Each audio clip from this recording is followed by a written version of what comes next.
ತಪ್ತ ಮುದ್ರಾಂಕನೆ ತಸ್ಯಾಂ ಪುರ್ಯಾಂ ತಪ್ತ ಮುದ್ರಾಂಕನೆ ಚ ಪ್ರೌಢಂ ಮೇನೆ ಯಜ್ಞ ನಾರಾಯಣಸ್ಥಂ. ತಪ್ತ ಮುದ್ರಾಧಾರಣೆ ಎನ್ನುವುದು ವೈದಿಕ ಅಲ್ಲ ಅಂತ ಅವರ ಮತ. ಅಂದ್ರೆ ಇದನ್ನ ವೇದದಲ್ಲಿ ಹೇಳಿಲ್ಲ, ಇದು ನಿಮ್ಮಷ್ಟಿಗೆ ನೀವು ಅದನ್ನ ಸಮರ್ಥನೆ ಮಾಡಿಕೊಳ್ತಿದ್ದೀರಿ. ಇದು ವೇದದಲ್ಲಾಗಲಿ ಸ್ಮೃತಿ ಗ್ರಂಥಗಳಲ್ಲಾಗಲಿ ಇದಕ್ಕೆ ಬೇಕಾದಷ್ಟು ಪ್ರಮಾಣಗಳಿಲ್ಲ. ಅದಕ್ಕೆ ಏನು ಪ್ರಮಾಣ ಇದೆ? ವೈದಿಕವಾಗಿರ್ತಕ್ಕಂಥ ರೀತಿಯಲ್ಲಿ ಇದನ್ನು ಹೇಗೆ ನೀವು ಈ ತಪ್ತ ಮುದ್ರಾಂಕನೆಯನ್ನ ಮುದ್ರಧಾರಣೆ ಅದನ್ನ ಹೇಗೆ ನೀವು ಅದನ್ನ ಸಾಧಿಸ್ತೀರಿ? ತಪ್ತ ಮುದ್ರಾಂಕ, ಅದಕ್ಕೆ ತಪ್ತ ಮುದ್ರಾಧಾರಣೆಯನ್ನ ಸಮರ್ಥನೆ ಮಾಡುವುದು ಹೇಗೆ ಎನ್ನುವುದನ್ನ ಅಲ್ಲಿ ಅದನ್ನ ತಿಳಿಸಿಕೊಡ್ತಾರೆ. ಇದು ಅಲ್ಲಿ ನಡೆದಂತಹ ಇನ್ನೊಂದು ವಾದ. ಅದಕ್ಕೆ ತಸ್ಯಾಂ ಪೂರ್ಯಂ ತಪ್ತ ಮುದ್ರಾಂಕನೇ ಚ ಪ್ರೌಢಂ ಮೇನೆ ಯಜ್ಞ ನಾರಾಯಣಸ್ಥಂ. ಅವಾಗ ರಾಘವೇಂದ್ರ ಸ್ವಾಮಿಗಳು ಅಂದ್ರೆ ಇನ್ನು ವೆಂಕಟನಾಥಾಚಾರ್ಯರಾಗಿದ್ದಾಗಲೇ ಅವರು ಏನೇನು ಪ್ರಮಾಣ ಕೊಟ್ಟಿರಬಹುದು ಅನ್ನುವುದನ್ನ ಅಲ್ಲಿ ಸ್ಮೃತಿ ಮುಕ್ತಾವಳಿ ನಮ್ಮ ಕೃಷ್ಣಾಚಾರ್ಯರು ಅವನ್ನೆಲ್ಲವನ್ನ ಸೆರೆ ಹಿಡಿತಾರೆ. ಅದರಿಂದಲೂ ವೇದದ ಗ್ರಂಥಗಳಿಂದಲೂ ವಾದಿರಾಜ ಗುರು ಸಾರ್ವಭೌಮರ ಚಕ್ರಮೀಮಾಂಸಾ ಗ್ರಂಥ, ವಾದಿರಾಜರು ಯುಕ್ತಿ ಮಲ್ಲಿಕೆಯಲ್ಲಿ ಆಗ ತಪ್ತ ಮುದ್ರಾಧಾರಣೆಯನ್ನ ಅದನ್ನ ಸಾಧಿಸಿ ತೋರಿಸಿದ್ದಾರೆ. ಅದು ಚಕ್ರಸ್ತುತಿ ಅಂತ ವಾದಿರಾಜರದು. ವಿಜೇಂದ್ರ ಸ್ವಾಮಿಗಳ ತಪ್ತ ಚಕ್ರ ಮೀಮಾಂಸಾ ಅಂತಿದೆ. ಸತ್ಯಾಭಿನವ ತೀರ್ಥರ ರಾಮ ಅಮೃತ ಮಹರ್ಣವದಲ್ಲಿ, ಸ್ಮೃತ ಮುಕ್ತಾವಲಿ ಕೃಷ್ಣಾಚಾರ್ಯರು ತಪ್ತ ಚಕ್ರ ಭೂಷಣ ಅನ್ನುವ ಗ್ರಂಥಗಳು.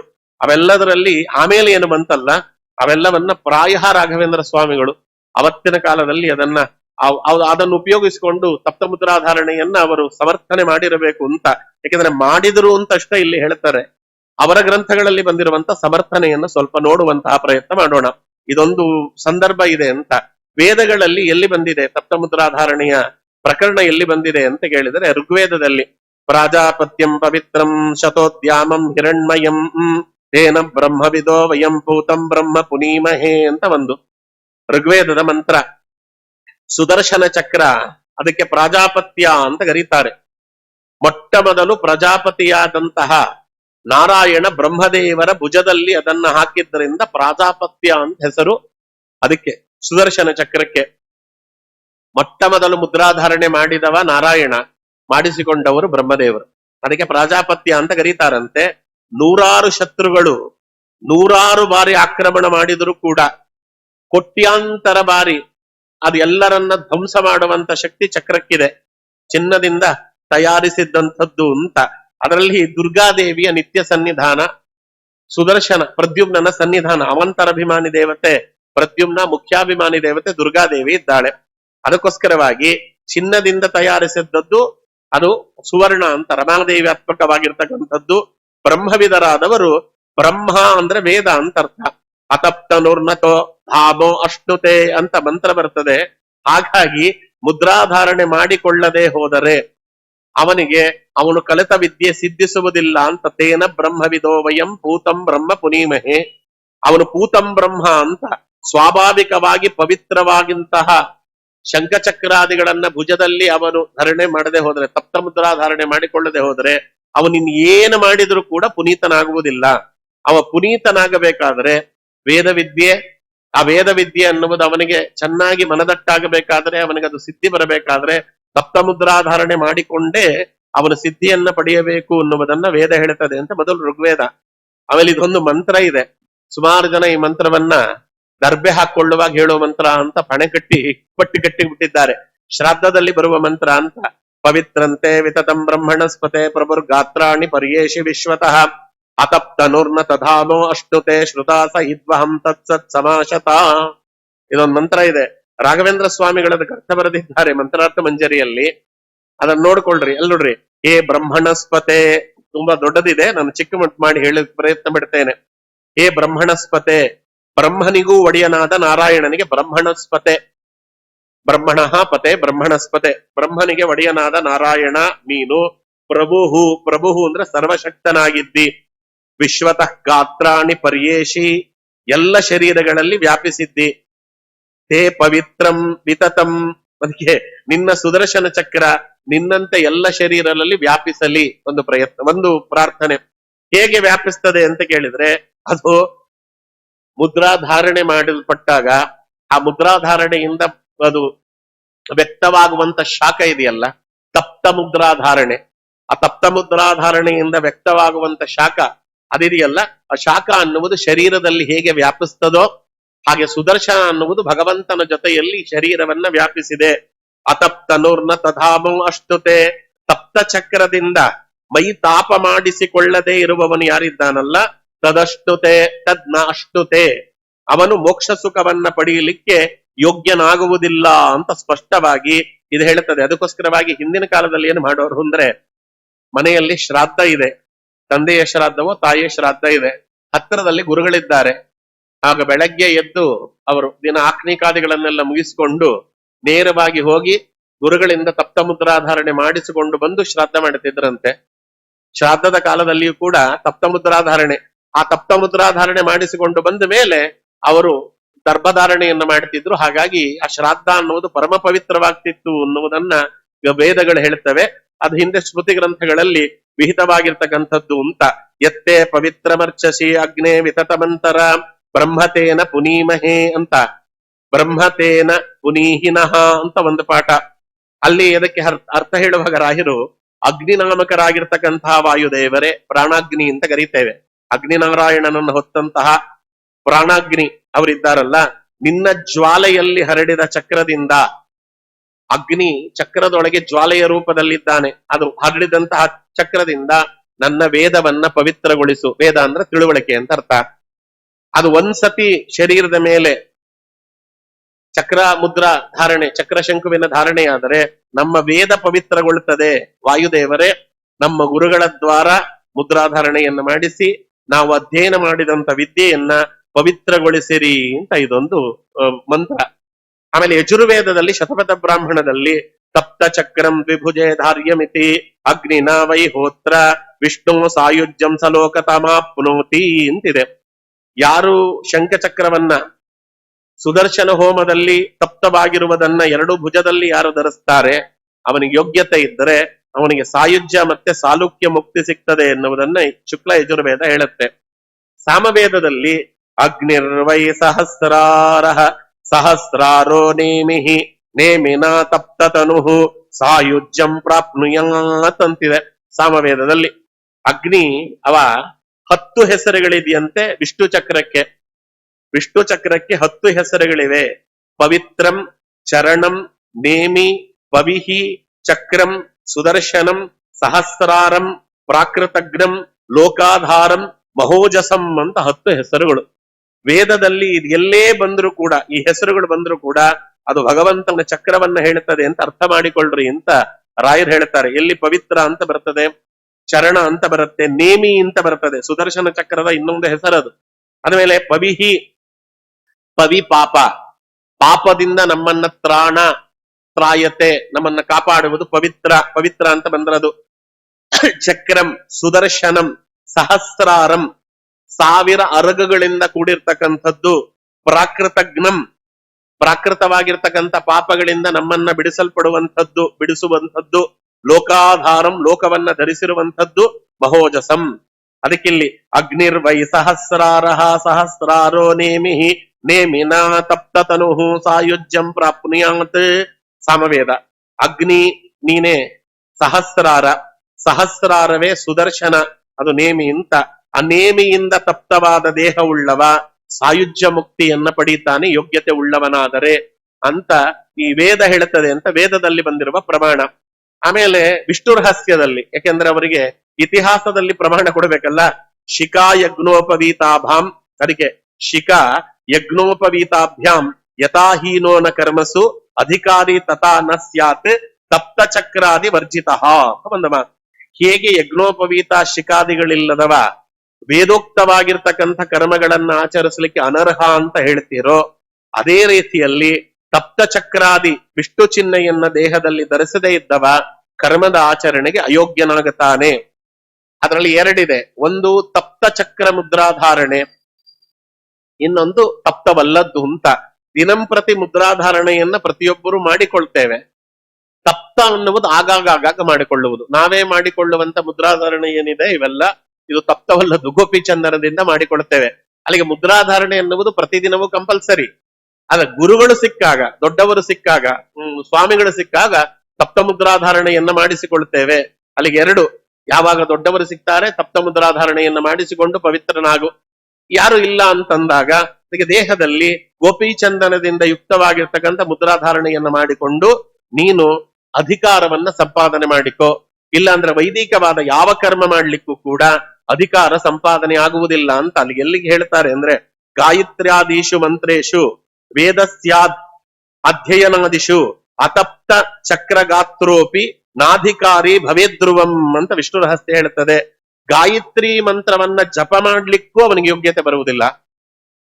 ಯಾರು ಮುದ್ರಾದಿ ಧಾರಣೆಗಳನ್ನ ತಪ್ತ ಮುದ್ರಾಧಾರಣೆಗಳನ್ನ ಮಾಡಿಸಿಕೊಳ್ಳುವುದಿಲ್ಲ, ನೋಡಿ ತಪ್ತ ಮುದ್ರಾಧಾರಣೆಗೆ ವರ್ಣ ಹೇಳಿಲ್ಲ, ಅಲ್ಲಿ ಎಲ್ಲ ವರ್ಣದವರಿಗೂ ತಪ್ತ ಮುದ್ರಾಧಾರಣೆ ಇದೆ, ಸ್ತ್ರೀಯರಿಂದ ಮೊದಲುಗೊಂಡು.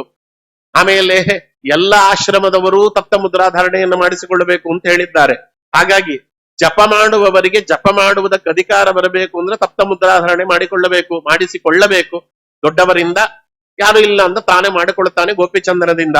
ವೇದಗಳ ಅಧ್ಯಯನಾದಿಗಳನ್ನ ಮಾಡಬೇಕಾದ್ರೂ ಕೂಡ ಸಪ್ತ ಮುದ್ರಾಧಾರಣೆ ಮಾಡಿಕೊಂಡು ಬಂದಿದ್ದರೆ ಅದು ಸಂಸ್ಕಾರ, ಅಲ್ಲಿಂದ ವೇದಾಧ್ಯಯನ ಪ್ರಾರಂಭವಾಗ್ತದೆ. ಪ್ರತಿದಿನ ವೇದಾಧ್ಯಯನ ಮಾಡುವಾಗ ಮುದ್ರಾಧಾರಣೆ ಮಾಡಿಕೊಂಡು ಬಂದವನಿಗೆ ಮಾತ್ರ ಪಾಠ ಹೇಳು, ಇಲ್ಲ ಪಾಠ ಹೇಳಬೇಡ ಅಂತ ಹೇಳಿಬಿಡ್ತದೆ, ಅದು ವಿಷ್ಣು ರಹಸ್ಯ. ಹಾಗಾಗಿ ದೇಹದಲ್ಲಿ ತಪ್ತ ಮುದ್ರಾಧಾರಣೆ ಧರಿಸದೇ ಇದ್ರೆ ಅವನ ಅಧ್ಯಯನಕ್ಕೆ ಯೋಗ್ಯನಾಗುವುದಿಲ್ಲ. ಅದಕ್ಕೆ ಇನ್ನೊಂದು ನೋಡಿ, ಮಂತ್ರಗ್ರಹಣ ಕಾಲೇತು ತಪ್ತ ಚಕ್ರಾದಿ ಧಾರಣಂ ವೈಷ್ಣವೈಹಿ ಕ್ರಿಯತೆ ತದ್ಧಿ ಮಂತ್ರ ಶಾಡ್ಗುಣ್ಯ ಕೃದ್ಭವೇತ್ ಅಂತ. ಯಾಕಾಚಾರ್ಯರು ಅಷ್ಟೊಂದು ಅದಕ್ಕೆ ಮಹತ್ವ ಕೊಡುತ್ತಾರೆ ಅಂದ್ರೆ, ಇಲ್ಲಿ ವಿಷ್ಣು ರಹಸ್ಯ ಹೇಳುತ್ತದೆ, ವಿಷ್ಣು ಭಕ್ತರಾದವರು ಗುರುಗಳಿಂದ ತಪ್ತ ಮುದ್ರಾಧಾರಣೆ ಮಾಡಿಸಿಕೊಂಡು ಮಂತ್ರೋಪದೇಶವನ್ನ ಪಡೆದರೆ ಏನಾಗತ್ತೆ ಅಂತ ಕೇಳಿದ್ರೆ, ಅವರು ಮಾಡುವಂತ ಜಪ 6ರಷ್ಟು ಹೆಚ್ಚು ಫಲ ಕೊಡುತ್ತದಂತೆ. ಒಂದು ಫಲ ಕೊಡುವಂತಹ ಜಪ ಇದೆಯಲ್ಲ, ಒಂದು ಜಪ ಮಾಡಿದರೆ 6 ಜಪ ಮಾಡಿದ್ದಕ್ಕೆ ಸಮ ಅಂತ ಇಲ್ಲಿ ಹೇಳ್ತಾರೆ. ಅದಕ್ಕೋಸ್ಕರ ಮಂತ್ರ ಶಾಡ್ಗುಣ್ಯ ಕೃದ್ಭವೇತ್, ಒಂದು ಮಂತ್ರ 6 ಪಟ್ಟು ಫಲವನ್ನ ಕೊಡುತ್ತದೆ, ಅದಕ್ಕೋಸ್ಕರ ಇದನ್ನ ಹೇಳಿದ್ರು ಅಂತ. ಅದಕ್ಕೆ ನೋಡ್ರಿ, ವಿಧಿನಾಗ್ನಿಂ ಪ್ರತಿಷ್ಠಾಪ್ಯ ತಿಲಾಜ್ಯೇನ ಘೃತೇನವ ಸಹಸ್ರಂ ವ್ಯಾಹೃತೆ ಹುತ್ವ ವಷಟ್ಟೆ ವಿಷ್ಣು ಮಂತ್ರತಃ ಅಷ್ಟೋತ್ತರ ಶತಂ ಹುತ್ವ ಪ್ರತ್ಯೇಕಂ ಚ ತತಃ ಪರಂ ಹೋಮಶೇಷಂ ಸಮಾಪ್ಯಗ್ನೌ ಚಕ್ರಶಂಕೋ ಪ್ರತಾಪಯೇತ್. ವಿದ್ಯುಕ್ತ ಕ್ರಮದಿಂದ ಅಗ್ನಿಯನ್ನ ಪ್ರತಿಷ್ಠಾಪನೆ ಮಾಡಿ ಎಳ್ಳು ತುಪ್ಪಗಳ ಮಿಶ್ರಣದಿಂದ ಅಥವಾ ಬರೀ ತುಪ್ಪದಿಂದ 1000 ಆಹುತಿಗಳನ್ನ ವ್ಯಾಹೃತಿ ಮಂತ್ರದಿಂದ ಅರ್ಪಣೆ ಮಾಡಿ, ವಷಟ್ಕಾರ ರೂಪದಿಂದ ವಿಷ್ಣು ಮಂತ್ರದಿಂದ 108 ಆಹುತಿಗಳನ್ನ ಅರ್ಪಣೆ ಮಾಡಿ, ವಿದ್ಯುಕ್ತವಾದ ಅವಶಿಷ್ಟ ಹೋಮಗಳನ್ನ ಹೋಮಶೇಷದಿಂದ ಮಾಡಿ, ಶರೀರದಲ್ಲಿ ಮುದ್ರಿಸಲು ಉಪಯೋಗಿಸುವ ಶಂಖಚಕ್ರಗಳನ್ನ ಅಗ್ನಿಯಲ್ಲಿ ಕಾಯಿಸರಿ ಅಂತ. ಅಗ್ನಿಯನ್ನ ತಪ್ತ ಮಾಡುವುದು ಹೇಗೆ ಎನ್ನುವುದನ್ನು ಅಲ್ಲಿ ಹೇಳಿಬಿಡ್ತಾರೆ. ಅಭಿವಾದನತಃ ಪಶ್ಚಾತ್ ಪ್ರಪನ್ನಂ ವಿಷ್ಣು ತತ್ಪರಂ ಪಿತಾವಾಪಿ ಗುರರ್ವಾಪಿ ಯೋಕೋಪಿ ಹಿ ಮಹಾನ್ ಭವೇತ್. ಅಗ್ನಿಗೆ ನಮಸ್ಕಾರ ಮಾಡಿದ ನಂತರ ದೀಕ್ಷಾರ್ಥವಾಗಿ ಬಂದಿರುವಂತಹ ವಿಷ್ಣು ಭಕ್ತನಿಗೆ ಹಿಂದಿನ ಕಾಲದಲ್ಲಿ ಋಷಿಗಳಿರ್ತಿದ್ರು, ಋಷಿಗಳಿದ್ದ ಕಾಲದಲ್ಲಿ ಹೇಳ್ತಾ ಇದ್ದಾರೆ, ತಂದೆ ಅಥವಾ ಗುರು ಆ ಕಾಲದಲ್ಲಿ ಅವರಿಗೆ ಮುದ್ರಾಧಾರಣೆ ಮಾಡುತ್ತಿದ್ರು, ಆದರೆ ಕಲಿಯುಗದಲ್ಲಿ ಪೀಠಾಧಿಪತಿಗಳು ಮಾಡಬೇಕು ಅಂತ ಹೇಳಿಬಿಟ್ಟಿದ್ದಾರೆ ಅಂತ. ಯಾಕಂದ್ರೆ ಆಚಾರ್ಯರಿಂದ ಕೊಡಲ್ಪಟ್ಟಂತಹ ಮುದ್ರಾ ಇದೆ ಅಲ್ಲಿ, ಹಾಗಾಗಿ ಅವರ ಕೈಲಿ ಮಾಡಿಸಿಕೊಳ್ಳ್ರಿ. ತಂದೆ ಮತ್ತೆ ಗುರು ತಪ್ತವಲ್ಲದೆ ಇರತಕ್ಕಂಥ ಮುದ್ರಾಧಾರಣೆಯನ್ನು ಮಾಡುತ್ತಾರೆ, ಗೋಪಿಚಂದ್ರನ ಮಾಡ್ತಾರೆ. ತಪ್ತ ಮುದ್ರಾಧಾರಣೆ ಮಾಡ್ತಾ ಮಾತ್ರ ಪೀಠಾಧಿಪತಿಗಳಿಂದ ಮಾಡಿಸಿಕೊಂಡಷ್ಟು ಒಳ್ಳೆಯದು ಅಂತ. ಅದಕ್ಕೆ ಸದೇಹ ದಕ್ಷಿಣೇ ಬಾಹು ಚಕ್ರಂ ಶಂಕಂ ಚ ವಾಮತಃ ಸ್ತನಯೋರ್ ಊರ್ಧ್ವತಶ್ಚಾಪಿ ಸ್ವೇಚ್ಛಯಾಚ ತಥೋದರೆ ಏವಂ ಮುದ್ರಾ ಪಂಕಜಂ ವಾ ಮುದ್ರಾದ್ವಯಂ ಅಥಾಪಿ ವಾ ಗೃಷ್ಟಿಯಂತು ಪ್ರಯತ್ನೇನ ಬಾಹ್ಯ ದೀಕ್ಷಾತು ಸಾ ಭವೇತ್ ಬಾಲಾನಂ ಉದ್ಧರೆಷ್ಟೇವ ಬಾಹೋರೇವ ಹಿ ಯೋಷಿತಾಂ ಅಂತ. ಇದೊಂದು ಮಾತನ್ನ ವಿಷ್ಣು ರಹಸ್ಯ ಹೇಳುತ್ತದೆ. ಬಲಭುಜದಲ್ಲಿ ಚಕ್ರವನ್ನ, ಎಡಭುಜದಲ್ಲಿ ಶಂಖವನ್ನ, ಬಲಸ್ತನದ ಭಾಗದಲ್ಲಿ ಚಕ್ರವನ್ನ, ಎಡಸ್ತನದ ಭಾಗದಲ್ಲಿ ಶಂಖವನ್ನ, ಹೊಟ್ಟೆ ಮೇಲೆ ಒಂದು ಚಕ್ರವನ್ನ, ಇದು ಪಂಚಮುದ್ರಾ ಧಾರಣೆಯನ್ನ ಹೇಳಿತು. ಹಾಗಾಗಿ ಇದನ್ನ ಹಾಕಿಸಿಕೊಳ್ಳಬೇಕು, ಪ್ರಯತ್ನ ಪೂರ್ವಕವಾಗಿ ಇದನ್ನ ಧರಿಸುವುದು ತುಂಬಾ ಒಳ್ಳೆಯದು ಅಂತ ಪಂಚಮುದ್ರೆ ಬಗ್ಗೆ ಹೇಳ್ತಾರೆ. ಬಾಲಕರಿಗೆ ಮಾತ್ರ, ಯಾರಿಗೆ ಇನ್ನೂ ಉಪನಯನ ಆಗಿಲ್ಲ ಅವರಿಗೆ ಹೊಟ್ಟೆ ಮೇಲೆ ಮಾತ್ರ ಚಕ್ರವನ್ನ ಹಾಕಿಸರಿ ಸಾಕು. ಸ್ತ್ರೀಯರಾದವರಿಗೆ ಬಲ ಮತ್ತು ಎಡ ಕೈ ಮೇಲೆ ಚಕ್ರ ಮತ್ತೆ ಶಂಖವನ್ನ, ಚಕ್ರ ಬಲ ಕೈ ಮೇಲೆ, ಶಂಖ ಅನ್ನುವುದು ಎಡ ಕೈ ಮೇಲೆ ಹಾಕಿಬಿಟ್ರೆ ಸಾಕು, ಅವ್ರಿಗಷ್ಟರಿಂದಲೇ ಪುನೀತರಾಗ್ತಾರೆ ಅಂತ. ಬಾಲಾನಂ ಉದರೇಶ್ವೇವ ಬಾಹೋ ಏವ ಹಿ ಯೋಷಿತಾಂ ಅಂತ ಇದನ್ನ ಹೇಳುತ್ತದೆ ಅಂತ ವಿಷ್ಣು ರಹಸ್ಯವನ್ನ ಕೋಟ್ ಮಾಡಿ, ಸ್ಮೃತಿ ಗ್ರಂಥಗಳಲ್ಲಿ ಇಲ್ಲ ಅಂತ ಹೇಳಿದ್ದೀರಿ, ನಾನು 10 ಸ್ಮೃತಿಯನ್ನ ಕೊಡುತ್ತೇನೆ ಅಂತ ವೆಂಕಟನಾಥಾಚಾರ್ಯರು ಹಾರೀತ ಸ್ಮೃತಿಯನ್ನ ಕೊಟ್ರು ಅಂತ ಇಲ್ಲಿ ಹೇಳ್ತಾರೆ. ಸಂಸ್ಕಾರಾಣಂಚು ಸರ್ವೇಶಾಂ ಆದ್ಯಂ ಚಕ್ರಾದಿಧಾರಣಂ ತತ್ಕರ್ತವ್ಯಂತು ಸರ್ವೇಶಾಂ ವಿಧಿನಾ ವೈ ದ್ವಿಜನ್ಮನಾಂ ಹಾರೀತ ಸ್ಮೃತಿ. ಎಲ್ಲ ಸಂಸ್ಕಾರಗಳಲ್ಲಿ ಮೊಟ್ಟ ಮೊದಲ ಸ್ಥಾನ ಇರುವುದು ಯಾವುದು ಅಂತ ಕೇಳಿದ್ರೆ ತಪ್ತ ಮುದ್ರಾಧಾರಣೆಗೆ. ತಪ್ತ ಮುದ್ರಾಧಾರಣೆ ಎಲ್ಲ ಸಂಸ್ಕಾರಗಳಲ್ಲಿ ಪ್ರಥಮ ಸ್ಥಾನವನ್ನ ಹೊಂದಿದೆ. ಎಲ್ಲ ಬ್ರಾಹ್ಮಣರು, ಎಲ್ಲ ವರ್ಣದವರು ಕೂಡ ಅದನ್ನ ಕರ್ತವ್ಯ ಅಂತ ತಿಳಿದು ಅದನ್ನ ತಪ್ತ ಮುದ್ರಾಧಾರಣೆಯನ್ನ ಮಾಡಿಸಿಕೊಳ್ಳ್ರಿ. ಹಾರೀತ ಸ್ಮೃತಿ. ಪರಾಶರ ಸ್ಮೃತಿ ಹೇಳುತ್ತದೆ, ಉಪವೀತಂ ಶಿಖಾಬಂಧಂ ಊರ್ಧ್ವಪುಂಡ್ರಂ ತಥೈವಚ ಚಕ್ರ ಲಾಂಛನ ಹೀನಸ್ಯ ವಿಪ್ರಸ್ಯ ನಿಷ್ಫಲಂ ಭವೇತ್ ತಸ್ಮಾತ್ ಚಕ್ರಾದಿ ಸಂಸ್ಕಾರ ಕರ್ತವ್ಯ ಮುನಿಸತ್ತಮಃ. ವಿದ್ಯುಕ್ತವಾಗಿ ತಪ್ತ ಮುದ್ರಾಧಾರಣೆಗಳನ್ನ ಧರಿಸದವನ ಯಜ್ಞೋಪವೀತವಾಗಲಿ, ಶಿಖಾಬಂಧನವಾಗಲಿ, ಊರ್ಧ್ವಪುಂಡ್ರವಾಗಲಿ ಎಲ್ಲವೂ ವ್ಯರ್ಥ. ಸಪ್ತ ಮುದ್ರಾಧಾರಣೆ ಮಾಡಿಸಿಕೊಂಡಿಲ್ಲ, ಅವನು ಹಾಕಿರುವ ಯಜ್ಞೋಪವೀತ, ಶಿಖಾಬಂಧನ, ಊರ್ಧ್ವಪುಂಡ್ರ ಏನೇನು ಧರಿಸಿದ್ದಾನೆ ಅವೆಲ್ಲ ಚಿಹ್ನೆಗಳು ವ್ಯರ್ಥ ಅನ್ನಿಸ್ತವೆ ಅಂತ ಒಂದು. ಆಮೇಲೆ ಅತ್ರಿ ಸ್ಮೃತಿ ಹೇಳುತ್ತದೆ, ಅದೃತ್ವ ವೈಷ್ಣವಂ ಚಕ್ರಂ ಯತ್ಕರ್ಮ ಕ್ರಿಯತೆ ಜನೈಹಿ ತತ್ಸರ್ವಂ ರಾಕ್ಷಸೈರ್ನೀತಂ ಇಷ್ಟಾಪೂರ್ತಂ ದ್ವಿಜೋತ್ತಮಾಹ ಅಂತ. ಸಪ್ತಚಕ್ರ ಧಾರಣೆಯನ್ನ ಮಾಡಿಸಿಕೊಳ್ಳದೆ ಇರುವವ ಯಾರಿದ್ದಾನೆ ಅವನ ಎಲ್ಲ ಸತ್ಕರ್ಮಗಳು ರಾಕ್ಷಸರ ಪಾಲಾಗ್ತವೆ. ನನಗೆ ಶ್ರೀನಿವಾಸನು ಸ್ವೀಕರಿಸ ಅಂತ ಹೇಳ್ತಾರೆ ನೋಡ್ರಿ ಜಗನ್ನಾಥದಾಸರು. ಆ ಲೆಕ್ಕದಲ್ಲಿ ಇದನ್ನ ತಿಳ್ಕೊಳ್ಳಬೇಕು ಅಂತ. ಯಮಸ್ಮೃತಿ ಹೇಳುತ್ತೆ, ಚಕ್ರಾದಿ ಚಿನ್ನರಹಿತಂ ಪ್ರಾಕೃತಂ ಕಲುಷಾನ್ವಿತಂ ಅವೈಷ್ಟವಂತು ದೂರಾಚ್ಛ ಶೋಪಾಕಂ ಇವ ಸಂತ್ಯಜೇತ್ ಅಂತ. ಯಾವ ಜನ ಶಂಖಚಕ್ರಗಳಿಂದ ಲಾಂಛಿತರಾಗುವುದಿಲ್ಲ ಅವರು ಚಂಡಾಲರಿಗೆ ಸಮನಾಗ್ತಾರೆ, ಅವರನ್ನ ದೂರದಿಂದಲೇ ತ್ಯಜಿಸಿ ಬಿಡಿ, ಅವರ ಸಂಪರ್ಕಕ್ಕೆ ಹೋಗಬೇಡಿ ಅಂತ ಯಮಸ್ಮೃತಿ ಹೇಳ್ತದೆ. ವೃದ್ಧ ಮನುಸ್ಮೃತಿ ಅಂತ ಇನ್ನೊಂದು ಸ್ಮೃತಿ, ಉಪವೀತಂ ಶಿಖಾಬಂಧಂ ಊರ್ಧ್ವಪುಂಡ್ರಂ ಸುಶೋಭನಂ ಚಕ್ರಲಾಂಛನ ಹೀನಸ್ಯ ವಿಪ್ರಸ್ಯ ವಿಪುಲಂ ಭವೇತ್ ಅಂತ. ಯಾವ ಬ್ರಾಹ್ಮಣ ಚಕ್ರದಿಂದ ಲಾಂಛಿತನಾಗುವುದಿಲ್ಲ ಅಂಥವನ ಶಿಖಾಬಂಧನ, ಊರ್ಧ್ವಪುಂಡ್ರ ಮುಂತಾದ ಎಲ್ಲ ಕರ್ಮವು ನಿಷ್ಫಲವಾಗತ್ತೆ ಅಂತ ವೃದ್ಧ ಮನುಸ್ಮೃತಿ ಹೇಳ್ತದೆ. ವಸಿಷ್ಠ ಸ್ಮೃತಿ, ತಸ್ಮಾಚ್ಚ ವಿಧಿವತ್ ಚಕ್ರಂ ಧಾರಯೇದ್ವೈ ಸುದರ್ಶನಂ ಪಶ್ಚಾತ್ ಸರ್ವಾಣಿ ಕರ್ಮಾಣಿ ಕುರ್ವೀತ ದ್ವಿಜಸತ್ತಮ. ಬ್ರಾಹ್ಮಣ ಶ್ರೇಷ್ಠನಾದವ ಸುದರ್ಶನ ಚಕ್ರವನ್ನ ವಿಧಿಪೂರ್ವಕವಾಗಿ ಧಾರಣೆ ಮಾಡಿದ ನಂತರವೇ ಎಲ್ಲ ಕರ್ಮಗಳನ್ನ ಮಾಡತಕ್ಕದ್ದು ಅಂತ ಸ್ಪಷ್ಟವಾಗಿ ವಸಿಷ್ಠ ಸ್ಮೃತಿ ಹೇಳುತ್ತದೆ. ಮಾರ್ಕಂಡೇಯ ಸ್ಮೃತಿ, ಶಂಖ ಚಕ್ರಾಂಕನಂ ಕುರ್ಯಾತ್ ಆತ್ಮನೋ ಬಾಹುಮೂಲಯೋ ಸೋ ಅಶ್ವಮೇಧ ಫಲಂ ಪ್ರಾಪ್ಯ ಪರಂ ನಿರ್ವಾಣ ಮೃಚ್ಛತಿ. ಯಾವ ಬ್ರಾಹ್ಮಣ ತನ್ನ ಭುಜಮೂಲದಲ್ಲಿ ಶಂಖಚಕ್ರ ಚಿಹ್ನೆಗಳನ್ನ ಧರಿಸಿದ್ದಾನೋ ಅವನಿಗೆ ಅಶ್ವಮೇಧ ಯಾಗ ಮಾಡಿದಂತ ಫಲ ಬರುತ್ತದೆ. ಯೋಗ್ಯನಾಗಿದ್ರೆ, ಅವ ಯೋಗ್ಯತೆಯನ್ನ ಉಳ್ಳವನಾಗಿದ್ರೆ ಅವನಿಗೆ ಮೋಕ್ಷವನ್ನು ಕೊಡಿಸ್ತದೆ ಅಂತ ಅದನ್ನ ಹೇಳ್ತಾರೆ. ವ್ಯಾಸಸ್ಮೃತಿ, ವ್ಯಾಸಸ್ಮೃತಿ ಅಗ್ನಾವೇವ ಪ್ರತಪ್ತಂತು ಚಕ್ರಮಾದಾಯ ವೈಷ್ಣವ ದಾಹೇತ್ ಸರ್ವವರ್ಣಾನಂ ಹರಿಸಾಲೋಕ್ಯ ಸಿದ್ಧಯೇ ಅಂತ. ಅಗ್ನಿಯಲ್ಲಿ ತಪ್ತವಾದ ಚಕ್ರವನ್ನ ವೈಷ್ಣವರಾದವರು ಯಾರು ಧರಿಸ್ತಾರೆ ಎಲ್ಲ ವರ್ಣದವರೂ ಧರಿಸತಕ್ಕದ್ದು. ವಿದ್ಯುಕ್ತವಾಗಿ ತಪ್ತಮುದ್ರಾಧಾರಣೆ ಹೊಂದುವ ಎಲ್ಲರಿಗೂ ಕೂಡ ಅವರ ಸಾಧನೆ ಪೂರ್ತಿಯಾಗಿ ಅವರ ಯೋಗ್ಯತಾನುಸಾರವಾಗಿ ಅವರ ಹರಿಲೋಕ ಪ್ರಾಪ್ತವಾಗ್ತದೆ ಎನ್ನುವುದನ್ನ ಇಲ್ಲಿ ಹೇಳುತ್ತಾರೆ. ಸುಮಾರಿದೆ. ವಾದಿರಾಜರು ಯುಕ್ತಿ ಮಲ್ಲಿಕೆಯಲ್ಲಿ ಫಲಸೌರಭಾದಿಗಳಲ್ಲಿ ಇದನ್ನ ಹೇಳಿದ್ದಾರೆ. ಅಲ್ಲಿಗೆ ದೇವಾಶ್ಚ ಏನ ಚಕ್ರೇಣ ಲಾಂಛಿತೇನ ಭುಜೇ ಸದಾ ಸ್ವಸ್ವದೇಹಂ ಮನಶ್ಚಾಪಿ ಪುನತೆ ವೈಷ್ಣವೋತ್ತಮಾಹ ಅಂತ. ವೈಷ್ಣವೋತ್ತಮರಾದ ದೇವತೆಗಳೇ ವಿಷ್ಣು ಚಕ್ರದಿಂದ ಚಿಹ್ನಿತರಾಗಿ ತಮ್ಮ ಭುಜಗಳನ್ನ ತಮ್ಮ ಮನಸ್ಸನ್ನ ಬಹಳ ಪವಿತ್ರೀಕರಿಸಿಕೊಳ್ತಾರೆ. ಅಂದ್ರೆ ಮನುಷ್ಯರ ಬಗ್ಗೆ ಹೇಳುವುದೇನು ಅಂತ. ಅಲ್ಲಿ ಬ್ರಹ್ಮದೇವರಿಂದ ಪ್ರತಿಯೊಬ್ಬರೂ ಕೂಡ ದೇವತೆಗಳು, ರುದ್ರಾದಿ ದೇವತೆಗಳು ಸ್ವಲ್ಪ ಎಲ್ಲರೂ ಕೂಡ ಗರುಡಶೇಷ ರುದ್ರದಿಂದ ದೇವರಿಂದ ಮೊದಲುಗೊಂಡು ಯಾರ್ಯಾರು ಯೋಗ್ಯತೆ ಉಳ್ಳವರಿದ್ದಾರೆ ಅವರೆಲ್ಲ ಬ್ರಹ್ಮದೇವರಿಂದ ತಪ್ತ ಮುದ್ರಾಧಾರಣೆಯನ್ನ ಮಾಡಿಸಿಕೊಳ್ತಾರೆ ಅಂತ. ಅದಕ್ಕೆ ಏವಂಚ ಸರ್ವದೇವಾನಂ ಕಾರ್ಯಂ ಚಕ್ರಾದಿ ಧಾರಣಂ ಪ್ರಾರ್ಥ್ಯಂ ಮಹರ್ಷಿಭಿ ಕೋವ ಮಾನವೋ ಅನ್ಯೋನ ಮಾನಯೇತ್ ಅಂತ ವಾದಿರಾಜರ ಮಾತು. ಅದಕ್ಕೆ ಶ್ರುತ್ಯರ್ಥಗಳ ವಿಚಾರ. ದೇವತೆಗಳು ಅವಶ್ಯವಾಗಿ ಸಪ್ತ ಚಕ್ರಾಧಾರಣೆಯನ್ನ ಮಾಡಿಸಿಕೊಳ್ತಾರೆ ಬ್ರಹ್ಮದೇವರಿಂದ, ಪ್ರಾರ್ಥಿಸ್ತಾರೆ. ಅಲ್ಲ ಮಹಾಪವಿತ್ರ ಸಾಧಕ ಅಂತ ಅದನ್ನ ಧಾರಣೆ ಮಾಡ್ತಾರೆ ಅಂದ ಮೇಲೆ ಮನುಷ್ಯರು ಮಾಡಬೇಕು ಅಂತ ಹೇಳುವುದೇನಿದೆ ಅಂತ ದೇವತೆಗಳೇ ಮಾಡ್ತಾರೆ ಅಂತ ಬಹಳ ಇದೆ. ಅದು ಒಂದು ಕಥೆಯನ್ನ ಅಲ್ಲಿ ಹೇಳ್ತಾರೆ, ಪದ್ಮ ಪುರಾಣದಲ್ಲಿ ಬರುವಂತ ಕಥೆ. ಅದನ್ನ ಯಾವ ಪುರಾಣದಲ್ಲಿ ಬಂದಿದೆ, ಏನಕ್ಕೆ ಮಾಡಿಸ್ಕೊಳ್ಬೇಕು ಅನ್ನುವುದಕ್ಕೆ ವೃತ್ರೇಣ ನಿರ್ಜಿತ ಸರ್ವೇ ಪುರಾದೇವ ಸವಾಸವಾಹ ಕೃತಾಗಾರ ಬಲಾದೈತ್ಯೈಹಿ ದೇವಾ ಸರ್ವ ಜನೇಶ್ವರಾಹ. ಹಿಂದೆ ಇಂದ್ರದೇವರು ವೃತ್ರಾಸುರನಿಂದ ಪರಾಜಿತರಾದಾಗ ಅವರು ರುದ್ರದೇವರ ಬಳಿಯಲ್ಲಿ ಹೋದ್ರು. ಇಂದ್ರದೇವರು ರುದ್ರದೇವರ ಬಳಿಯಲ್ಲಿ ಹೋಗ್ತಾರೆ, ರುದ್ರದೇವರು ಬ್ರಹ್ಮದೇವರ ಬಳಿಯಲ್ಲಿ ಹೋಗ್ತಾರೆ, ಅವರೆಲ್ಲ ಸೇರಿ ನಾರಾಯಣನ ಬಳಿಯಲ್ಲಿ ಹೋಗ್ತಾರೆ. ಇದು ಕ್ರಮ ಅದು.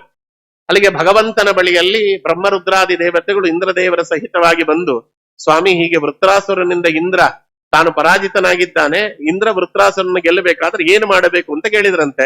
ಬ್ರಹ್ಮಾದಯೋ ಗತಾಃ ಸರ್ವೇ ಶಂಕರ ಪ್ರಮುಖಸ್ತದ ತ್ರಾಹಿ ತ್ರಾಹಿ ಜಗನ್ನಾಥ ವೃತ್ರೇಣ ವಿಜಿತಾವಯಂ ತ್ರೈಲೋಕ್ಯಾಧಿಪತಿರ್ಜಾತೋ ವೃತ್ರೋ ನಿರ್ಜಿತ ಕಂಟಕಃ ಯಥಾಭಾಗೇನ ಚ ಅಸ್ಮಾಕಂ ತಥಾಕುನು ಜನಾರ್ದನ. ಬ್ರಹ್ಮದೇವರು ಪ್ರಾರ್ಥನೆ ಮಾಡಿದ್ರು, ದಯವಿಟ್ಟು ಯಾವುದಾದ್ರೂ ಉಪಾಯವನ್ನ ಹೇಳಿ, ಆ ವೃತ್ರಾಸುರನ ಸಂಹಾರವಾಗಬೇಕು, ವೃತ್ರಾಸುರನ ಸಂಹಾರವಾಗಿ ಮತ್ತೆ ಲೋಕದಲ್ಲಿ ಶಾಂತಿ ನೆಲೆಸಬೇಕು, ಧರ್ಮ ನೆಲೆಸಬೇಕು. ಆದ್ರಿಂದ ಏನು ಮಾಡಿದ್ರೆ ವೃತ್ರಾಸುರ ಸಂಹೃತನಾಗ್ತಾನೆ ಅಂತ. ಇಲ್ಲಿ ವೃತ್ರಾಸುರರಲ್ಲಿ ಇಬ್ಬರು ವೃತ್ರಾಸುರರಿದ್ದಾರೆ. ಕಶ್ಯಪರ ಮಗ ಒಬ್ಬ ಇದ್ದಾನೆ ವೃತ್ರಾಸುರ ಅಂತ. ಆಮೇಲೆ ಅಲ್ಲಿ ವಿಶ್ವರೂಪಾಚಾರ್ಯರು, ಅವರ ವಿಶ್ವರೂಪಾಚಾರ್ಯರ ತಂದೆ ತ್ವಷ್ಟು ಪ್ರಜಾಪತಿ, ಅವನು ಯಜ್ಞ ಮಾಡಿ ಪಡೆದವ ಒಬ್ಬ ಇದ್ದಾನೆ. ಹೀಗೆ ವಿಷ್ಣು ಭಕ್ತನಾದ ವೃತ್ರಾಸುರ ಒಬ್ಬ, ಅಯೋಗ್ಯನಾಗಿರ್ತಕ್ಕಂಥ ವೃತ್ರಾಸುರ ಒಬ್ಬ ಇದ್ದಾನೆ. ಇಬ್ಬರು ಇದ್ದಾರೆ, ಇಬ್ಬರು ಸಾಯ್ಬೇಕೀಗ, ಒಬ್ಬನೊಳಗೊಬ್ಬ ಇದ್ದಾನೆ.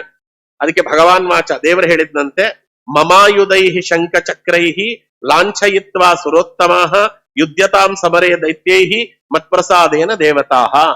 ಬ್ರಹ್ಮದೇವರ ಕೈಯಲ್ಲಿ ಎಲ್ಲ ದೇವತೆಗಳು ಕೂಡ ನನ್ನ ಆಯುಧವಾದ ಶಂಖಚಕ್ರಗಳನ್ನ ನಿಮ್ಮ ಭುಜದಲ್ಲಿ ತಪ್ತವಾಗಿ ಹಾಕಿಸಿಕೊಳ್ಳ್ರಿ, ತಪ್ತ ಮುದ್ರಾ ಧಾರಣೆ. ಅದನ್ನ ಧರಿಸಿಕೊಂಡು ನೀವು ಹೋಗ್ರಿ, ನೀವು ಯುದ್ಧಕ್ಕೆ ಹೋದ್ರೆ ನಿಮ್ಗೆ ಯುದ್ಧದಲ್ಲಿ ಜಯವಾಗ್ತದೆ.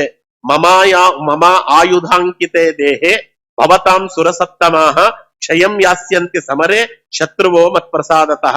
ನನ್ನ ಆಯುಧಗಳು ನಿಮ್ಮ ಭುಜದಲ್ಲಿ ಶಂಖಚಕ್ರ ರೂಪದಲ್ಲಿ ತಪ್ತವಾಗಿ ಧಾರಣೆ ಮಾಡಿದ್ರೆ ಯಾವ ಶತ್ರುಗಳು ನಿಮ್ಮನ್ನು ಎದುರಿಸ್ಲಿಕ್ಕಾಗುವುದಿಲ್ಲ ಅಂತ ಭಗವಂತ ಹೇಳಿದ ಮೇಲೆ ನೋಡಿ, ಅದಕ್ಕೆ ಏವ ಮುಕ್ತ ಪ್ರಣೇಮಸ್ತು ಬ್ರಹ್ಮರುದ್ರ ಪುರೋಗಮಾಹ ಹತ್ವಾ ವೃತ್ರಂಗತಾ ದೇವಾಹ ಸ್ವಸ್ಥಾನಂತು ಮುದಾನ್ವಿತ. ಬ್ರಹ್ಮದೇವರ ಬಳಿಗೆ ಬಂದು ಎಲ್ಲರೂ ಕೂಡ, ಎಲ್ಲ ದೇವತೆಗಳು ಕೂಡ ಸಪ್ತಮುದ್ರಾಧಾರಣೆಯನ್ನ ಮಾಡಿಸಿಕೊಂಡ್ರಂತೆ. ನಂತರದಲ್ಲಿ ಯುದ್ಧಕ್ಕೆ ಅಂತ ಹೋದಾಗ ಇಂದ್ರದೇವರಿಗೆ ಜಯವಾಯಿತು. ಇಂದ್ರದೇವರು ತಾವು ತಮ್ಮ ಪದವಿಯನ್ನ ಪಡೆದರು. ವೃತ್ರಾಸುರ ಹತನಾಗಿ ಹೋದ. ಅವತ್ತಿನಿಂದ ಅಂದಿನಿಂದ ಪ್ರಾರಂಭ ಮಾಡಿಕೊಂಡು ತತಃ ಪ್ರವೃತ್ತಿ ಧರ್ಮಾದ್ಯಾಹ ಸರ್ವೇ ದೇವಾ ಸವಾಸವಾಹ ಚಿನ್ನಂ ಕೃತ್ವಾ ಆಯುಧೈಹಿ ಸ್ಥಾನಂ ನಿತ್ಯಂ ಪ್ರೀತಾಸ್ತ್ವತಂದ್ರಿತಾಹ. ಅವತ್ತಿನಿಂದ ಪ್ರತಿದಿನ ಇಂದ್ರಾದಿ ದೇವತೆಗಳು ಬ್ರಹ್ಮದೇವರ ಬಳಿಯಲ್ಲಿ ಹೋಗಿ ಅವರು ತಪ್ತಮುದ್ರಾಧಾರಣೆಯನ್ನ ಮಾಡಿಸಿಕೊಳ್ತಾರೆ. ಆಲಸ್ಯರಹಿತರಾಗಿ ತಾವು ತಮ್ಮ ಸಾಧನೆಯನ್ನು ಮಾಡಿಕೊಳ್ತಾರೆ ಅಂತ ಹೇಳ್ತಾ, ಋಷಯ ಸಿದ್ಧ ಗಂಧರ್ವಾಹ ಪಾತಾಲೆ ಪನ್ನಗೇಶ್ವರಾಹ ದೇಹೇ ಕುರುವಂತಿ ಚಿಹ್ನಾನಿ ಶಂಖಚಕ್ರ ಮಯಾನ್ಯಪಿ. ಅದು ಋಷಿಗಳಿರಲಿ, ಗಂಧರ್ವರಿರಲಿ, ಪಾತಾಳ ಲೋಕದಲ್ಲಿರುವ ಪನ್ನಗೇಶ್ವರರಿರಲಿ, ತಮ್ಮ ದೇಹದಲ್ಲಿ ಶಂಖಚಕ್ರ ಚಿಹ್ನಾದಿಗಳನ್ನ ಯಾವಾಗಲೂ ಧರಿಸ್ತಾರೆ. ಬ್ರಹ್ಮದೇವರು ಅವರಿಗೆ ಧರಿಸುವಂತೆ ಮಾಡುತ್ತಾರೆ ಅಂತ ಇದರ ಕಥೆಯನ್ನ ಪದ್ಮಪುರಾಣದಲ್ಲಿ ಹೇಳಿದೆ ಅಂತ ಅದನ್ನ ಹೇಳಿ ನಮಗೆ ಉಪಯೋಗವಾಗಬಹುದು ಅಂತ ಕೆಲವು ದಾಸರ ಪದಗಳಲ್ಲಿ ಬಂದಿರುವಂತಹ ಮುದ್ರಾಧಾರಣೆಯ ಮಹಿಮೆ. ವಿಜಯದಾಸರು ಮುದ್ರಾಂಕಿತ ರಹಿತ ಮಾನವನು ದಾನವನು, ಅವರಲ್ಲಿ ಯಾವ ಮುಲಾಜು ಇಲ್ಲ. ದಾಸರುಗಳು ಯಾರ ಮುಖಭೂತಿಯನ್ನು ನೋಡುವುದಿಲ್ಲ, ಇದ್ದದ್ದನ್ನು ಇದ್ದಂತೆ ಹೇಳುತ್ತಾರೆ. ಮುದ್ರಾಂಕಿತ ರಹಿತ ಮಾನವನು ದಾನವನು, ಮುಗಿದೋಯ್ತು. ಶ್ರೀ ವಿಜಯ ವಿಠಲರೇಯನ ಮುದ್ರ ಧರಿಸದವನು ಶುದ್ರ ಅಭದ್ರ. ಅದು ಯಾರೇ ಆಗಿಲ್ಲ, ಎಂಥ ವರ್ಣದವನಾಗಿದ್ರು ಕೂಡ ಅದನ್ನು ಧರಿಸಿದವ ಭದ್ರನಾಗ್ತಾನೆ, ಇಲ್ಲ ಅಭದ್ರನಾಗ್ತಾನೆ. ತಪ್ತ ಮುದ್ರ ಇಲ್ಲದವನ ಜನ್ಮ ವ್ಯಾತಕ್ಕೆ. ವಿಜಯದಾಸರ ಮಾತು. ವಾದಿರಾಜ ಗುರುಸಾರ್ವವರು ಹರಿಯ ಡಂಗುರರ ಸಂಘ ಬೇಕು, ಶಂಖಚಕ್ರಧರನಾಗಿ ಇರಬೇಕು, ಸ್ವರೂಪ ಯೋಗ್ಯತೆ ಬೇಕು ಅಂತ ವಾದಿರಾಜರು ತಮ್ಮ ಕೀರ್ತನೆಯಲ್ಲಿ ಹೇಳ್ತಾರೆ. ಅದೇ ಭಾವಿ ಸಮೀರರು ಸೇರಿ ಸಂತಪ್ತ ಸಂದರ್ಶನ ಶಂಕವ ಧಾರಣವನ್ನು ಭುಜಯುಗದೊಳು ಮಾಡಿ ಮುರಾರಿಯ ಮಂತ್ರಗಳವರಿಂದ ಕೇಳುತ್ತಾ ಊರಂತೆ ಜಪಿಸತಿರು ನಾರಾಯಣನ ನೆನೆ. ಆ ಕೀರ್ತನೆ ಎಲ್ಲದಿದೆ. ಸಂತಪ್ತ ಶಂಖಚಕ್ರವು ಭುಜಯುಗದಲ್ಲಿ ಮಂತ್ರಪೂರ್ವಕವಾಗಿ ಧರಿಸಿ ಅಂತಕನ ಭಟರು ಅಂಜಿಸಿ ಮೆರವ ಲಕುಮೀಕಾಂತನ ಭಜಕರೊಪ್ಪಿದರು. ಗೋ ಭೂ ಹಿರಣ್ಯಾದಿ ದಿವ್ಯ ದಾನಂಗಳ ಸ್ವಭುಜದಲ್ಲಿ ಚಕ್ರಾಂಕಿತ ಉಳ್ಳವರಿಗೆ ಈ ಭುವನದೊಳು ಕೊಡಬೇಕೆಂತೆಂದು ನಾಗಭೂಷಣನೆ ನಿರ್ಣಯಿಸಿದನು. ರುದ್ರದೇವರನ್ನ ಕೇಳಿದ್ರಂತೆ ಹೋಗಿ. ಪದ್ಮಪುರಾಣದಲ್ಲಿ ಬರುವ ಕತೆ, ಅವರು ಅದನ್ನ ಕೀರ್ತನೆಯಲ್ಲಿ ಕಟ್ಟಿಕೊಡುತ್ತಾರೆ. ಸ್ವಾಮಿ, ಯಾರಿಗೆ ದಾನ ಕೊಟ್ರೆ ಕೊಟ್ಟದ್ದು ಅನಂತ ಮಡಿ ಆಗ್ತದೆ ಅಂತ. ಎಲ್ಲರಿಗೂ ದಾನ ಕೊಟ್ರೆ ಕೊಟ್ಟ ದಾನ ಎಲ್ಲ ಅನಂತ ಮಡಿ ಆಗುವುದಿಲ್ಲ. ಪಾತ್ರರು ಅಪಾತ್ರರು ಅನ್ನುವುದನ್ನು ನೋಡಬೇಕು ಅಂತ ವಿಷ್ಣು ರಹಸ್ಯದಲ್ಲಿ ಯಾವಾಗಾದ್ರೂ ಭಗವಂತ ಅನುಕೂಲ ಮಾಡಿ ಕೊಟ್ಟಾಗ ನೋಡೋಣ. ಅದು ಇಡೀ ಅಧ್ಯಾಯ ಪಾತ್ರರನ್ನ ಹೇಗೆ ನಿರ್ಧರಿಸಬೇಕು, ಅಪಾತ್ರರನ್ನ ಹೇಗೆ ನಿರ್ಧರಿಸಬೇಕು ಅನ್ನುವುದಕ್ಕೆ 2 ಅಧ್ಯಾಯ ಪೂರ್ತಿ ವೇದವ್ಯಾಸ ದೇವರು ಹೇಳ್ತಾರೆ. ಸುಮ್ನೆ ನಮಗರ್ಥವಾಗಲಿ ಎನ್ನುವುದಕ್ಕೆ ಒಂದು ಅಲ್ಲಿ ಹೇಳಿರುವಂತ ಮಾತನ್ನ ನಾವು ಇಟ್ಕೊಳ್ಳೋಣ. ಆಚಾರ್ಯ ನಮ್ಗೆ ಹೆಂಗ್ ಗೊತ್ತಾಗತ್ತ ಆಚಾರ್ಯ ಅಂತ ಅಷ್ಟು ಪೂರ್ತಿ ತಿಳ್ಕೊಂಡು ಅವನ್ನೆಲ್ಲ ಅರಗಿಸ್ಕೊಂಡು ನೋಡ್ಕೊಳ್ಳೋದು ಕಷ್ಟ. ಕಲಿಯುಗದಲ್ಲಿ ಅಲ್ಲಿ ಹೇಳಿರುವಂತ ಪಾತ್ರತೆ ಇರುವವರು ಬಹಳ ಕಷ್ಟ. ಮುಖ ನೋಡಿದ್ರೆ ಗೊತ್ತಾಗುವುದಿಲ್ಲ. ಅದಕ್ಕೆ ಅದು ಒಂದು ಮಾತು ಹೇಳಿತ್ತು, ಏನು ಗೊತ್ತಾ, ಯಾರಿಗೇ ನೀವು ದಾನ ಮಾಡಿದಾಗ ತಮ್ಮ ಕೈಗೆ ಏನು ಬಂತು ಅಂತ ಅವ್ರು ಹಿಂಗೆ ನೋಡಿಕೊಂಡ್ರೆ ಇದ್ದಿದ್ರಲ್ಲಿ ಪಾತ್ರರು ದಾನ ಮಾಡಿಬಿಡಿ. ನೀವು ದಾನ ಮಾಡಿದಾಗ ನಿಮ್ ಕೈಯಲ್ಲಿ ಎಷ್ಟು ಉಳೀತು ಅಂತ ನಿಮ್ ಕೈಯನ್ನು ಅವರು ನೋಡಿದ್ರೆ ಅವ್ರಿಗೆ ದಾನ ಮಾಡಬೇಡ್ರಿ, ಅವ್ರ ಅಪಾತ್ರರು ಅಂತ ಹೇಳಿಬಿಡ್ತಾರೆ. ಯಾರಿಗಾದ್ರೂ 50 ರೂಪಾಯಿ ಕೊಟ್ರಿ, 50 ರೂಪಾಯಿ ಕೈಗೆ ಬಂತು, ಕಣ್ಣಿಗೆ ಹೀಗೆ ಒತ್ಕೊಂಡು ಜೋಬಿಗೆ ಹಾಕೊಂಡ್ರು ಪಾತ್ರರವ್ರು ಇದ್ದಿದ್ರಲ್ಲಿ. ಯಾಕಂದ್ರೆ ಭಗವಂತ ಏನ್ ಕೊಟ್ಟಿದ್ದಾನೋ ಅದ್ರಿಂದ ತೃಪ್ತರಾಗ್ತಾರೆ. ಅವ್ರು 50 ರೂಪಾಯಿ ಕೊಟ್ಟ ತಕ್ಷಣ ಕೊಟ್ಟವನ್ ಕೈ ನೋಡ್ತಾರೆ, ಅವನ ಕೈಯಲ್ಲಿ 500 ರೂಪಾಯಿ ಇತ್ತು, ಅದನ್ನ ಯಾಕೆ ಕೊಡ್ಲಿಲ್ಲ, ಬರೀ 50 ಕೊಟ್ಟನಲ್ಲ, ಅವನ ಮನೆ ಹಾಳಾಗಿ ಹೋಗ್ಲಿ. 1000 ಕೊಟ್ಟಿದ್ರೆ ಏನಾಗಿರೋದು, ಅವನಿಗೆ 50 ಕೊಟ್ಟಿದ್ದಾನೆ, ನಮ್ಮನ ಪಕ್ಕದಲ್ಲಿ ಇದ್ದವನಿಗೆ 100 ಕೊಟ್ಬಿಟ್ಟ ಆಚಾರ್ಯ, ನನ್ಗೆ 50 ಕೊಟ್ಟ ಅಂದ್ರೆ ನಂಗೆ ಅವಮಾನ ಮಾಡದಂಗಲ್ಲ, ಅವ್ರ ಮನೆ ಹಾಳಾಗಲಿ ಅಂತಲೇ ಇವತ್ತು ಹೋಗಿ ಬೇಡ್ತೇನೆ ಅಂತ ಅವರೆಲ್ಲ ಅಪಾತ್ರರಾಗ್ತಾರೆ ಅಂತ ಇದು ವಿಷ್ಣು ರಹಸ್ಯದಲ್ಲಿ ಹೇಳಿರುವುದು. ಅದಕ್ಕೆ ಇವೆಲ್ಲ ಸರಿ ಇದೆ. ಆದ್ರೆ ಇದಕ್ಕಿಂತಲೂ ಕೂಡ ಇನ್ನೊಂದೇನು ಅಂದ್ರೆ ರುದ್ರದೇವರ ಬಳಿಯಲ್ಲಿ ಹೋಗಿ ಕೇಳಿದ್ರಂತೆ ಯಾರಿಗೆ ದಾನ ಮಾಡಬೇಕು ಅಂತ. ಅವರು ಮನಸ್ಥಿತಿ ಏನಾದ್ರು ಹಾಕೊಂಡೋಗ್ಲಿ, ದಾನ ಮಾಡುವುದಕ್ಕೊಂದು ಅರ್ಹತೆ ಏನು ಅಂತ ಕೇಳಿದ್ರೆ, ಯಾರು ತಪ್ತ ಮುದ್ರಾಧಾರಣೆಯನ್ನು ಮಾಡಿಕೊಂಡಿರ್ತಾರೆ ಅವ್ರಿಗೆ ದಾನ ಮಾಡಿಬಿಡಿ ಅಂತ ರುದ್ರದೇವರು ಹೇಳಿದ್ರಂತೆ. ಭಗವಂತ ಅದನ್ನ ಸ್ವೀಕಾರ ಮಾಡ್ತಾನೆ, ಭಗವಂತನಿಗೆ ಸ್ವೀಕಾರ ಮಾಡ್ಲಿಕ್ಕೆ ಅರ್ಹವಾಗ್ತದೆ ಅಂತ ಗೋ ಭೂ ಹಿರಣ್ಯಾದಿ ದಿವ್ಯ ದಾನಗಳ ಸ್ವಭುಜದಲ್ಲಿ ಚಕ್ರಾಂಕಿತವುಳ್ಳವರಿಗೆ ಈ ಭುವನದೊಳಗೆ ಕೊಡಬೇಕೆಂತೆಂದು ನಾಗಭೂಷಣನು ನಿರ್ಣಯಿಸಿದನು. ವಾದಿರಾಜನ ಮಾತದು. ದ್ವಿರೇಖಂ ಊರ್ಧ್ವಪುಂಡ್ರಂ ಭವತಿ ತಪ್ತ ಚಕ್ರಂ ವಿಭುಜೇ ಧಾರಯತಿ, ಈ ಮಾಧ್ಯಂದಿನ ಶ್ರುತಿ 12ನೇ ಕಂಡದಿ ತಪ್ತ ಚಕ್ರ ಧರಣವ ನಿರ್ಣಯಿಸಿತು ಅಂತ ಋಗ್ವೇದದಲ್ಲಿ ಬರುವಂತ ಮಂತ್ರ ಅದು. ದ್ವಿರೇಖೆ ಊರ್ಧ್ವಪುಂಡ್ರಂ ಭವತಿ ತಪ್ತಂ ಚಕ್ರಂ ವಿಭುಜೆ ಧಾರಯತಿ. ಅದಕ್ಕೆ ಅಲ್ಲಿ ಊರ್ಧ್ವಪುಂಡ್ರ ಅದಕ್ಕೆ 12 ಊರ್ಧ್ವಪುಂಡ್ರವನ್ನ ರಚಿಸಿದ, ಇದನ್ನ ನೀವು ಧಾರಣೆ ಮಾಡ್ರಿ. ದ್ವಿರೇಖೆ ಮಧ್ಯದಲ್ಲಿ ಸರಿಯಾಗಿ 2 ರೇಖೆ ಬರುವಂತೆ ಅದನ್ನ ಊರ್ಧ್ವಪುಂಡ್ರವನ್ನ ಧರಿಸಿರಿ. ಅದೇ ರೀತಿಯಲ್ಲಿ ತಪ್ತ ಚಕ್ರಂ ವಿಭುಜೆ ಧಾರಯತಿ, ತಪ್ತವಾದ ಶಂಖಚಕ್ರಗಳನ್ನ 2 ಭುಜದ ಮೇಲೆ ಧರಿಸಿರಿ. ಈ ಮಾಧ್ಯಂದಿನ ಶ್ರುತಿ 12ನೇ ಕಂಡದಿ, ಮಾಧ್ಯಂದಿನ ಶ್ರುತಿ 12ನೇ ಕಂಡದಲ್ಲಿ ಈ ಮಂತ್ರ ಇದೆ, ತೆಗೆದು ನೋಡ್ರಿ ಇವತ್ತು ಬೇಕಾದ್ರೆ. ಇದು ಸಪ್ತ ಚಕ್ರಾಧಾರಣವ ನಿರ್ಣಯಿಸಿತು ಅಂತ ವಾದಿರಾಜರು ಹೇಳ್ತಾರೆ. ಇದು ದಾಸ ಸಾಹಿತ್ಯದಲ್ಲಿ ಬಂದಿರುವಂತ ಮುದ್ರಾಧಾರಣೆಯ ಮಹಿಮೆ. ಇದು ಸಂದರ್ಭ ಬಂತು ಅಂತ ಇಷ್ಟೆಲ್ಲ ವಿವರಣೆ ಮಾಡುವಂತಹ ಒಂದು ಪ್ರಯತ್ನ ಮಾಡಿದೆ.